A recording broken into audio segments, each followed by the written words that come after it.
नमस्कार. मी आज बनवते नाश्त्यासाठी ब्रेड डोसा. तर त्यासाठी आपण साहित्य घेतलेलं आहे. 2 वाटी तांदूळ घेतलेले आहे, पाऊण वाटी उडीद डाळ घेतलेली आहे, भिजवून घेतलेली आहे आणि मिक्सरमध्ये बारीक करून घेतलेलं आहे. पीठ एक रात्रभर भिजत ठेवलेलं आहे आणि नंतर दुसऱ्या दिवशी आपण त्याचे खूप बारीक पेस्ट तयार करून घ्यायची मिश्रणाची आणि मग त्याचे आपल्याला डोसे तयार करायचे दुसऱ्या दिवशी नाश्त्यासाठी. भाजी करून घेत आहोत. आपल्याला डोशासाठी भाजी लागणार आहे. कांदा उभा चिरून घेतलेला आहे, मिरची चिरून घेतलेली आहे, हरभऱ्याची डाळ घालायची, त्यामुळे टेस्ट खूप छान येते आणि कढीपत्ता घालायचा आहे, थोडी हळद घालायची आहे, हिंग घालायचं आहे आणि छान परतून घ्यायचे.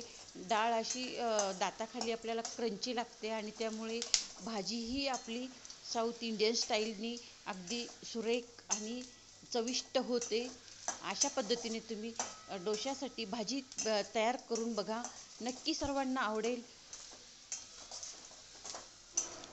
भाजी आपली तयार झालेली आहे.